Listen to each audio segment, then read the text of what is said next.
All right, well, welcome everyone to our overview of the Advanced Academics Program in Fairfax County Public Schools. I'm Lori Gingrich, and I'm the Advanced Academics Resource Teacher, and this is the start of my third year doing this job. I've been in Fairfax County 19 years, and so I'm very familiar with the ins and outs of this program, and I'm hoping that I will be able to answer any questions that you may have. Sarah, do you want to say anything? I'm Sarah Harper, principal. I'm sure most of you already know me. So this is a subject that's near and dear to my heart. I don't know if you know this or not, but when I was hired as a first year teacher, I was hired into the level 4 third grade a position, and I spent in advanced academics. I spent 10 years teaching kids in grades 3, 4, and 6. And then I became an advanced academic resource teacher like Lori. So before I became an assistant principal and a principal. So if Lori can't help you, I'm definitely able to help as well. And Lori and I work really closely together anyway on a daily basis. So you've got a good team, and your kids are in good hands. Yes. Okay, if you'll go ahead and do the next slide. So Fairfax County has 4 core beliefs. We believe all students deserve an excellent education. Students learn best when everyone is working together, educators, parents, and students. And we have high expectations that lead to high performance. One of our things that we have on all of our pacing guides is access to rigor, which is access to all the AAP curriculum from the get-go. As soon as they step into the classroom, and it's at different levels of where they access that. It's by name and by need. And then we also, that's where I was saying that all students need opportunities to use their strengths and to pursue them. And that's the belief of Fairfax County. Okay, next slide. So the Virginia Department of Education has the definition of gifted.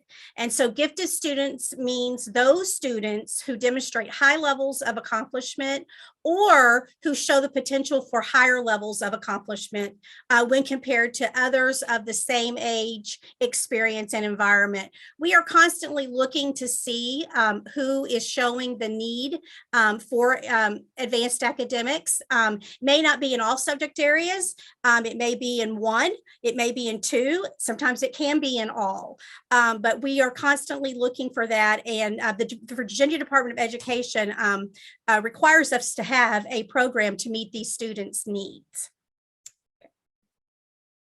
So our regulation is from the Virginia Department of Education is that we identify the gifted students and we provide instructional services to meet their needs through these different levels, which is what I'm going to go through with you today. This is an overview of how we provide the levels of instruction and how we identify who is going to need these levels. On November 4th, we will talk more about the level 4 process, which is the full-time program. So this is going to talk about our level 1, 2, 3, and 4, but we'll highlight the level 4 in our November meeting. Okay. So FCPS, we have a local plan that you can view at our AAP website, so you can see what our plan is to meet the needs of our gifted students. Each school division in Virginia is required to develop a plan, and I know Ms. Harper has actually done that for some of the other school systems in Virginia. When the state had this as a regulation or a requirement, several Fairfax County teachers, I believe, helped write with those, if I'm not mistaken. Isn't that correct? Yeah. Okay. All right. So we do have a plan for our gifted students.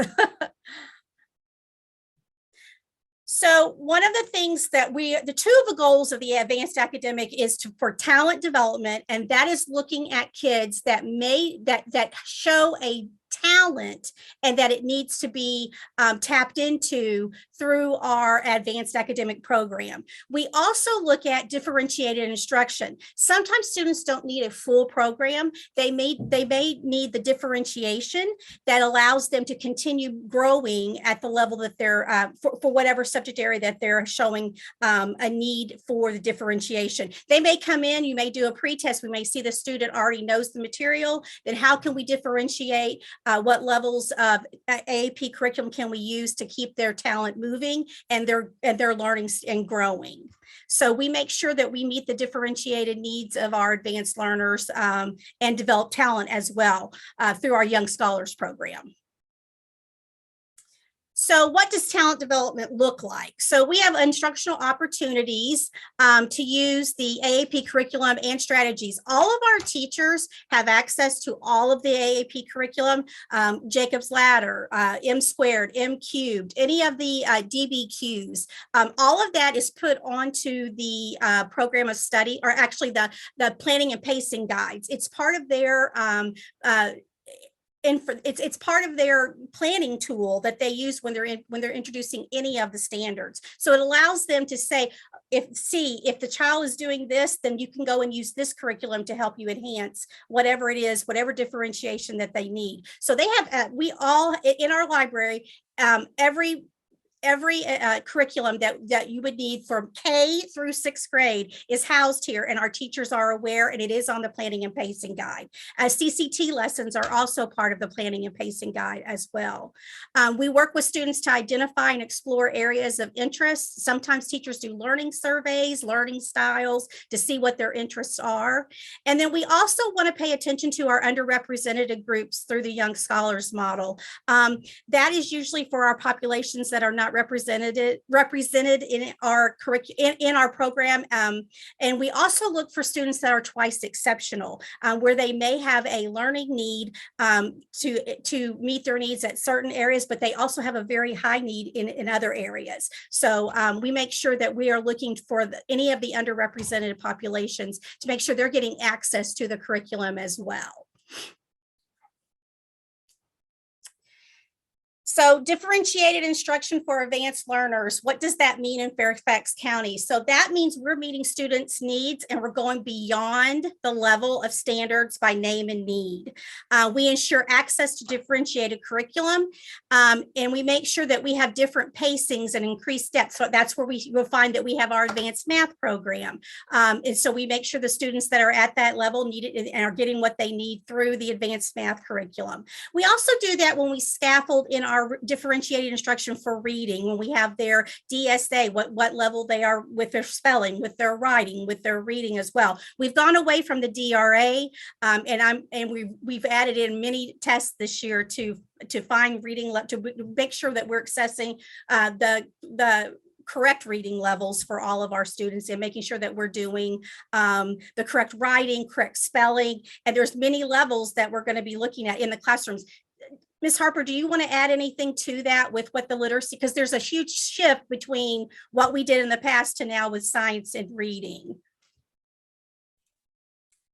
The whole county is shifting. I mean, the state and the county and everyone, to be quite honest, thankfully, is shifting towards a more phonics-based reading instruction. And so the way we are assessing students at the beginning of the school year is changing to give us a more holistic and encompassing picture of where students are with their strengths and their areas of growth. So for example, a child might be able to read and comprehend, but their spelling and or they're like taking a word that they don't know and breaking it down into chunks, those strategies may be lacking. So what we will do is spend reading. The reason the county and the state is having us do all these assessments up front is because we're working on trying to fill those gaps and those holes and try to meet every student where they are and be able to meet their needs based on the data that we've got, and looking at more of with instruction, not higher and faster and better, but more of a skill set, right? So if Lori might need help with her spelling and her decoding of words, but I might need help with my comprehension and my fluency, then it would be a different grouping. So a lot of times as parents, and I do this too, I have a first grader. I would, he comes home and he's like, oh, I'm in a reading group with, Lori, Sarah, and Jody. I'm looking at the chat. And you try to figure out, oh, is that the low group? Is that the high group? And it's natural. It's human nature. We all do it. I do it. Where is he reading? But more likely this year and moving forward, it's going to look like Sarah, Lori, Jody, and my son need help with spelling blends, TION, Sean, something like that. So it looks different and it's not leveled based on ability. But also we are looking at ability, and we are looking at through the assessments where they can go further and better in their areas of growth and their strengths. So we're spending a lot of time looking at data internally, and the teachers are, and matching resources to ability levels and those sorts of things.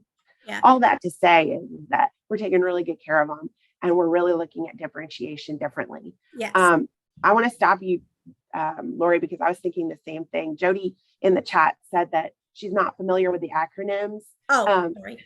So could you use the full name of the program? And what I'm going to do is, she said CCTDSA, some of these things, and I'll just type them in the chat kind of as she talks so that you guys can see the translated version. Sorry. What she's saying. It's okay. We have our own little culture around here. Okay, go ahead. Okay.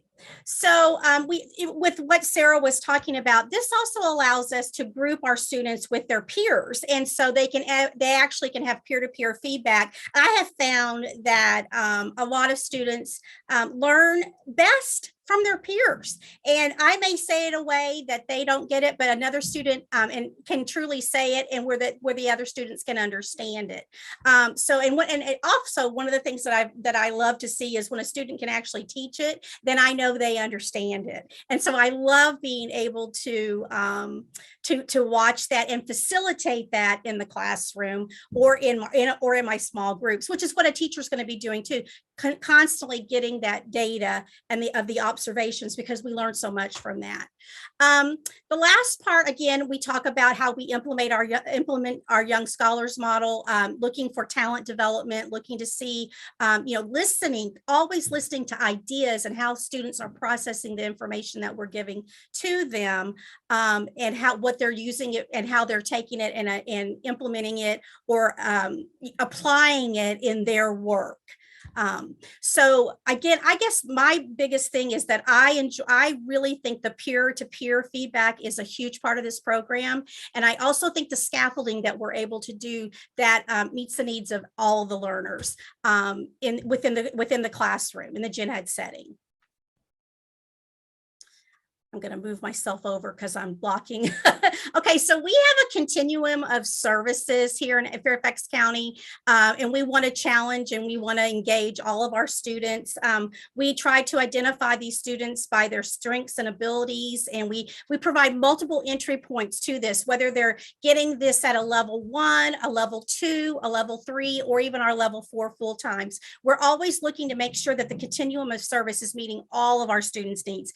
Everyone gets the level 1 continuum of services, where they're looking at the critical and creative thinking skills, or they may be able to dip into our Jacob's Ladder or our William and Mary units. And so they're constantly trying to develop those talents and looking at multiple entry into doing that, where it's not necessarily on a full-time basis, but maybe, part-time, maybe one lesson, maybe not another lesson. So we're just constantly trying to meet the needs of their strengths and abilities, and looking at the diverse needs of all the learners. Some children are going to need it on a full-time basis, others will not.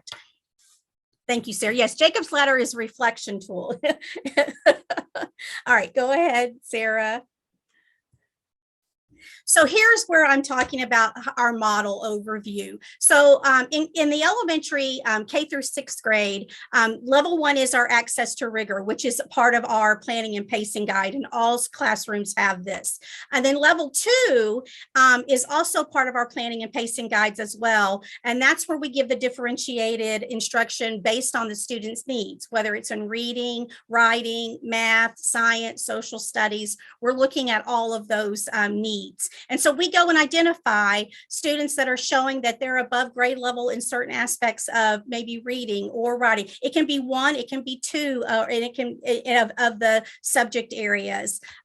Usually what we find in K through 2, because those are basic skill years, we have kids that come in because they all come in at different levels. We have students that have had huge experiences in preschool. We've had students that have no experience in preschool. And so we have kids that come in at different levels. So what we find is in level 2 with especially with the first and second graders, eventually the need for all the differentiated instruction plateaus, where they all start to catch up and where they can all access the curriculum based off of, based off what's in the planning and pacing guide. Sometimes, so that we don't hold students back, we will differentiate so that, if we have someone that's working on letter sounds, but we have some that are already ready to blend and use the phonetic approach and maybe ready to go ahead and put those all together and start reading. That's where your differentiated instruction comes in. Also with math, some are identifying numbers, some are ready to take the numbers and match it to the one-on-one correspondence, and then others are ready to add,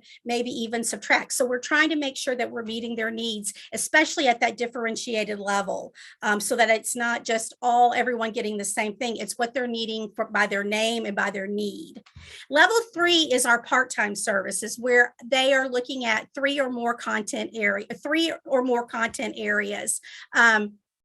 And that's where they come and see me 45 minutes to an hour once a week. It is a pull-out program. Because advanced math is something that we do here at Great Falls, I tend to focus on the language arts and the social studies portions of the enrichment opportunities for them, because we have students that are also in advanced math as well, and they may do advanced math and science on a regular basis. And then in elementary school, starting at 3rd grade through 8th grade, we have our level 4 full-time students where we're seeing the students have the need for the 4 content areas. Middle school, it continues on into the programs. And so some programs have the IB programs, which go 6th to 10th grade. And then in other middle schools, you'll find the honors courses, which are grades 7 and 8. All students are able to take honor courses depending on how many you take, is usually depending upon what the teachers recommend and then what the students feel the need to do. And Sarah, do you have anything you want to add to that? Sure. I want to tell you guys, I wish someone had told me this when my own children were young, and you'll probably hear me say it over and over again because I'm going to continue to repeat myself until I can no longer repeat myself. I have a daughter who's now a 9th grader in high school, and she has an IEP for dyslexia. She was in no way, shape, or form ready at all to take any type of advanced anything in 3rd, 4th, 5th grade. 6th grade, she started to kind of get her reading and her footing underneath of her and her processing. And so she chose with me and our family to take advanced math and honors math, honors science in 7th and 8th grade. She chose it. She wanted to commit to it. She got straight A's in 7th and 8th grade. She got honors 7th grade math, and 8th grade, she took algebra 1. She went into high school perfectly capable and happy and aware. It took her longer to develop. It took her longer. She needed support. She needed special education support to be able to read and write. She still has it, but she doesn't have it in those areas. And now in high school, she's taking honors math, honors science, and honors social studies, and she loves it. She's still not honors reading, and she knows that about herself. She knows that that's not her strength, that she knows where her disability lies, and she's happy and successful and proud. But if I would have pushed her, or even if I would have insisted that, because I knew she was smart and I knew she was interested in school and she was a hard worker, but if I didn't give her that time to get the special support and services she needed in elementary school, and none of it matters. This matters because you want your children to be grown and developed. And obviously this is my background. I've taught the classes for students that need advanced academics. I've taught classes for teachers, that to get their endorsement in it in college level classes. it's one of my passions, but every child advances at a different rate. And what is so wonderful about FCPS is that you can take the honors classes in 7th and 8th and 9th and 10th and 11th and 12th grades. And they can all jump need. in and out. Yeah, based on their needs, their desires, their interest in working, and based on when they're ready. And that was not a decision we made with her elementary school, because I let the teachers kind of do and enhance and enrich and go. And I knew her needs were being met. Now I currently have a 7th grader as well, and she does not have any special education needs, but also was not in advanced academics in elementary school. She too is knocking it out of the ballpark in honors math and I think reading. She takes 2 honors courses. Again, we sat down with her, we picked her classes, loves it, loves school, and is sitting next to the kids in the full-time level 4 classes in middle schools. Yeah. So what I think I'm trying to say is that, every child is different. Every child's needs are different. You guys know your children best, and partnering with us is wonderful. But also I would hope that there would be a level of trust, because we are working with the students, we are meeting, looking at data. They'll get where they're going. Yeah. I guess is the best way to say it. They'll get where they're going. And, I don't feel like they're missing out. That's just my professional opinion. Take it for what it's worth. So, Ms. Pipecourt asked, for level 3, where is the advanced math and science? I was gonna address that. I didn't know if you saw it. Okay, yeah, I did. So I saw that. And so what they go into the level 4 classrooms, and that's because all level 4 students do take advanced math and science. And so to meet the needs, this is also how do we get all of this, how we get all these needs met? And have enough staff, because it's a human resource issue as well. Those students will go in for that set of time, and then they come back out into the gen ed classroom. Now, if they are a JIP student, our JIP students get math and science with the JIP teachers, and they also can do the advanced math curriculum and advanced math and science. Our teachers are certified to do that, because that way we can keep our JIP students, and they do not have to go, they don't have to choose between, do I go to the center or do I stay in the JIP program? So that's one of the things that you do need, that you need to be aware of, that if your child does qualify for any of the services in JIP, we're able to handle them here, and you don't have to make the choice of going to another school. So I guess one of the things that's what I would like for Ms. Harper to know, to say, is because I know her situation that she always shares about her daughters. And then, I've had both of my one son graduated from Lake Braddock High School in 2012. And then my daughter was also in Fairfax County K-6. And so both of them were in their, were level 2 students and got what they needed. And they're both very successful. One's at the University of Kentucky and the other one's a CPA and passed on the first time. And so, I value that the education that they got here in this county was world class and was top notch and met their needs. So I think I saw another question come up. Was Ms. McDaniel, did she ask? Yeah, she asked if you could explain the center schools. So so this is how that works. Center schools do the exact same things as the local level schools do. When we had center schools at the beginning of the program, students were taken from their base school and they were used in their center schools. And that's where you would have multiple schools come together, 3, maybe even 4. Now the schools have the opportunity to train their teachers and keep their own students. So you have local level 4 centers or local level 4 schools, which is what Great Falls is. And we are able to keep our students based and use the same level 4 curriculum. Basically, centers and local level 4s is geographic location. And also in the centers, you are mainly grouped with just level 4.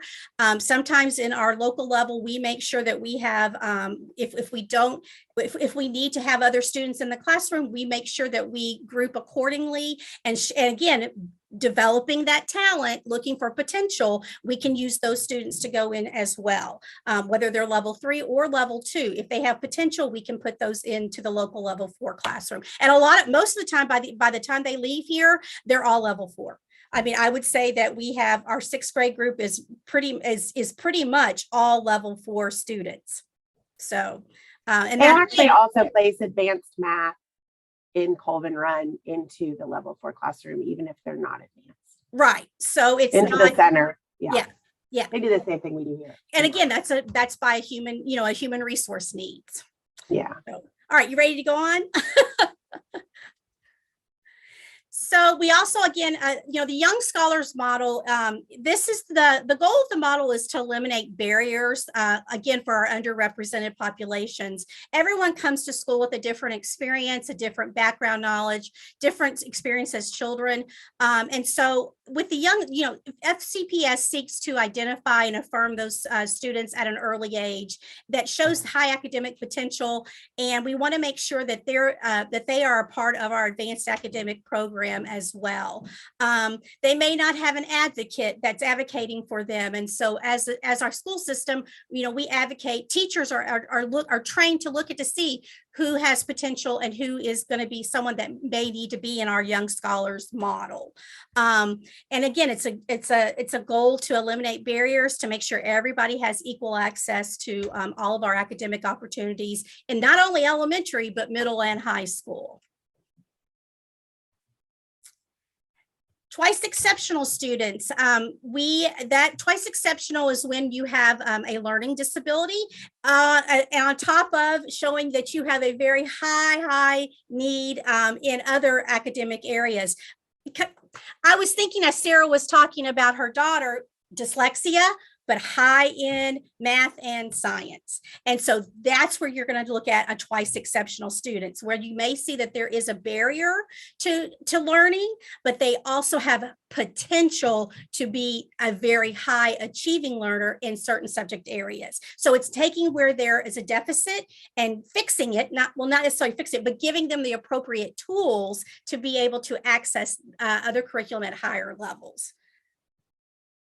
So we have, and if you want to look more about 2E, you can go and you can check out the FCPS. We have a 2E handbook, and for our twice exceptional learners. No, not necessarily being a native speaker. We're looking at the potential and showing that there is a need for that advanced higher level thinking. They're showing that there is that there's a talent there, and we want to make sure we're capturing whether it's the thinking, it's math, it's reading, and those types of things. Okay. So again, looking at our programs, elementary K through 6, we have the access to rigor, which everyone's going to get in the level 1. Level 2 is classroom teachers are aware of through screening processes, where their students are going to need differentiated instruction. And this just really gives them a heads up so that they don't have to wait at the beginning of the year and go through and find out, well, who's going to need extra reading? We already do that at the end of the year during spring screening to let them know, not necessarily extra reading, but who's ready to go further into the curriculum in reading, math, science, or social studies. And then the part-time services, again, they come to me for the level 3, and then level 4 services is the full-time.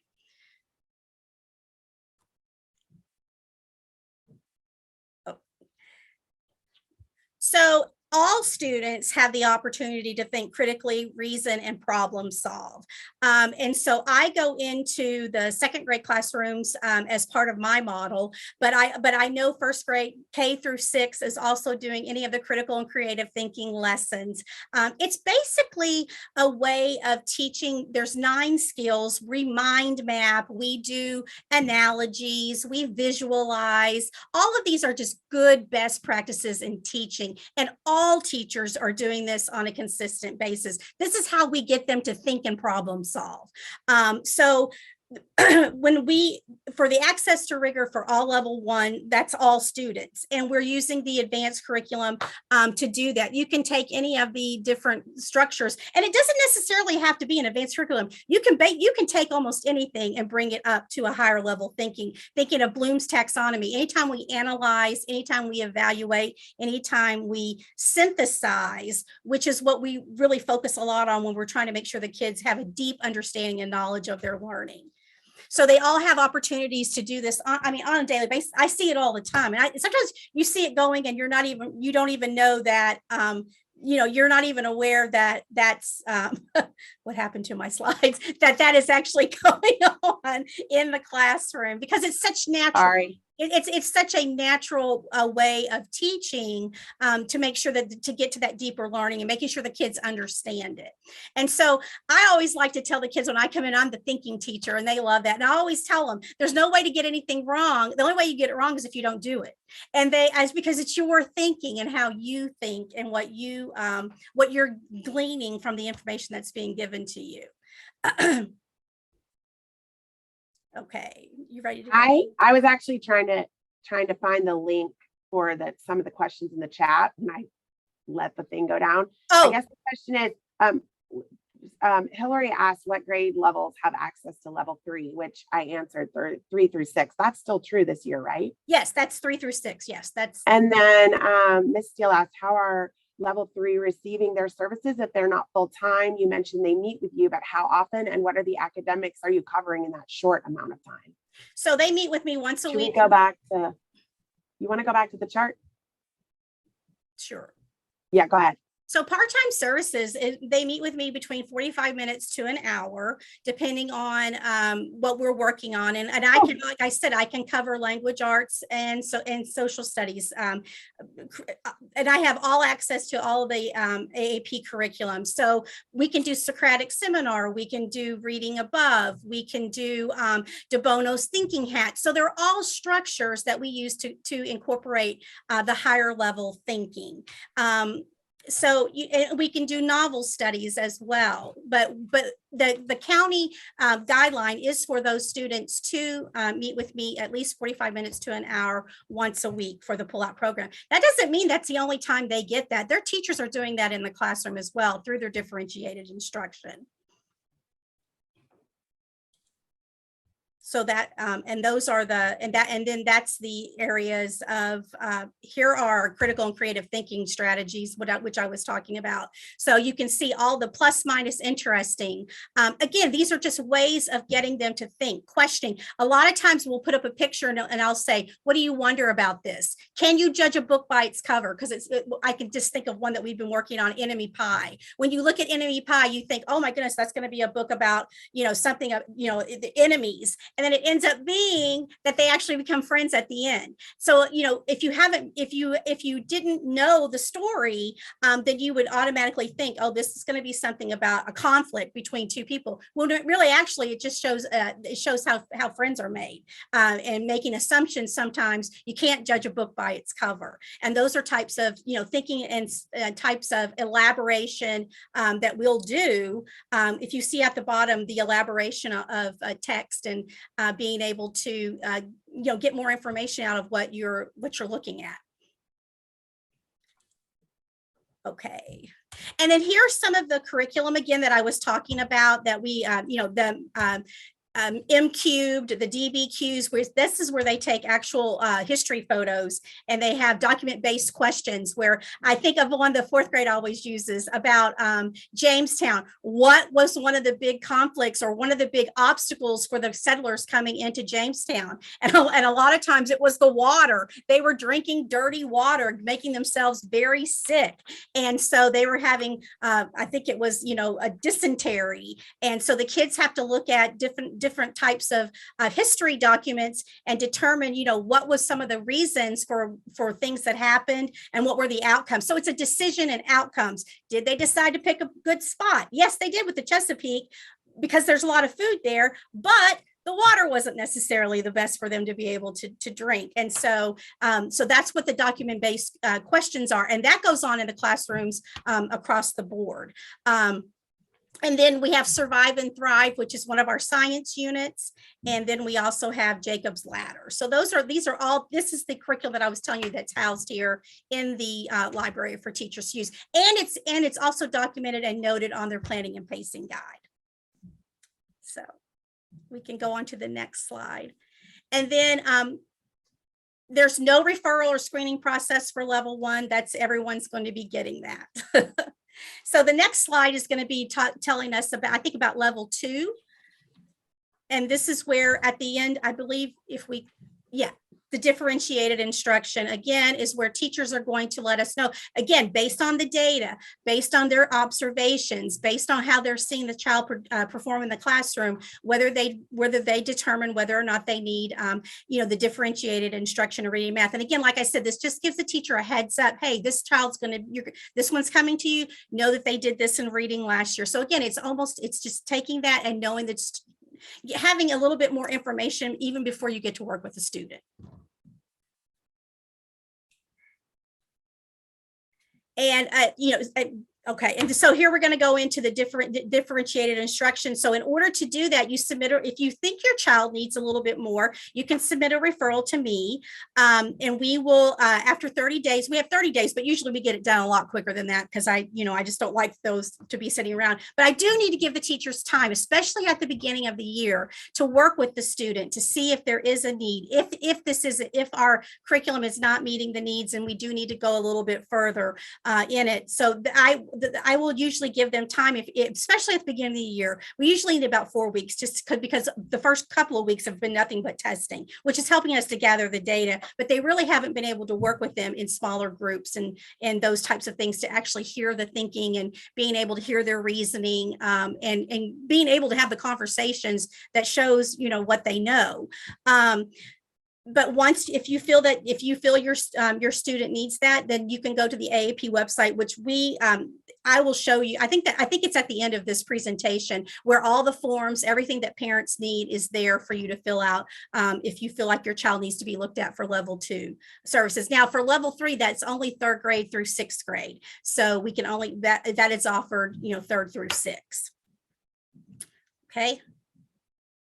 I think we can go ahead. So level 3 is going to be our next one. And I think I've discussed pretty much about how that entails and what that looks like. I also keep a really good eye on these students as well. I like to talk, I pretty much go in and talk to all the teachers all the time to see how they're doing. And wanting to know, if they're seeing other areas that we may need to look at. And I also let them know, if I see things when I'm working with them that they may not have seen in the classroom, since it is a smaller group setting. This one, again, it does say similar, it's a cluster of group of students with similar academic needs, language arts, science, social studies, and or math. It's not all, it can be all, but mostly I tend to focus on language arts and social studies. Now, some of these kids that come to me that are level 3 also are in the advanced math and science. So they are getting that as well. And others have not, their strength lies in language arts and social studies, which makes it, appropriate for, everyone that's there. Again, if you would like for your child to be looked at for these services, there's the level 2 and level 3 referral form. Again, we usually give the 30 days, but we try to get it done a little bit sooner than that. Since this is 3rd and 6th graders, we historically have a good information. We have good test data. We have things that we can look at to see how they've progressed throughout the years.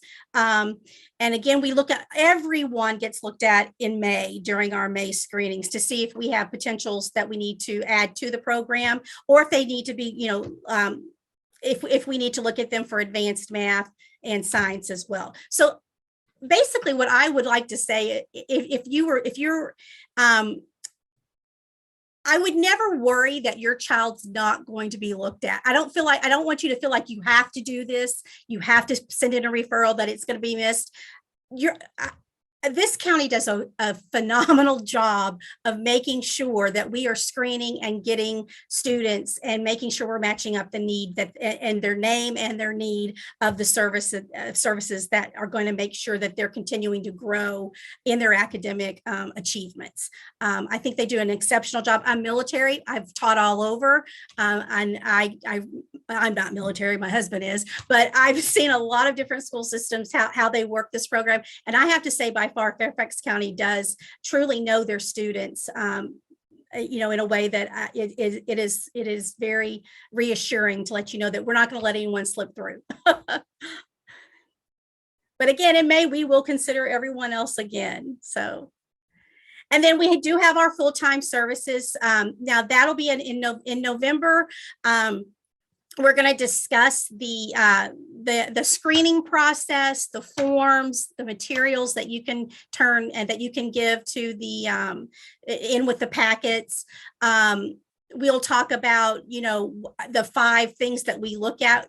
The test scores alone does not get a child into the program. So we'll talk about how they, what the screening process is like and what you'll need to do if you are wanting to refer your child for the screening process.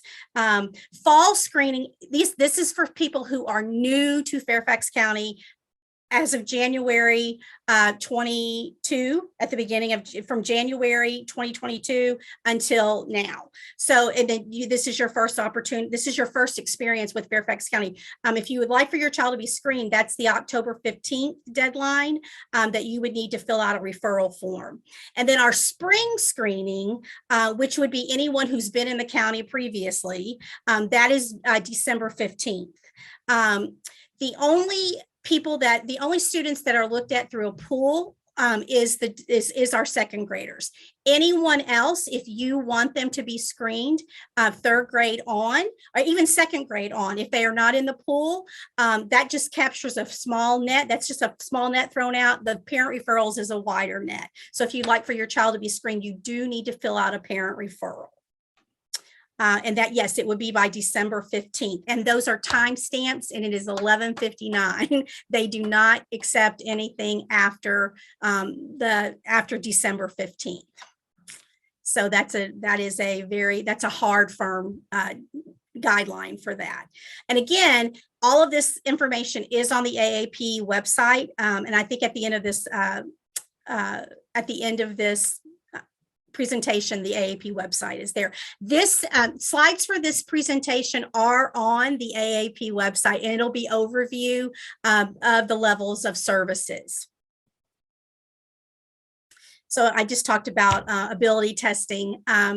So we try to use best practices in matching our students, and that the abilities test only is one portion of how we look at students, develop our pool of candidates.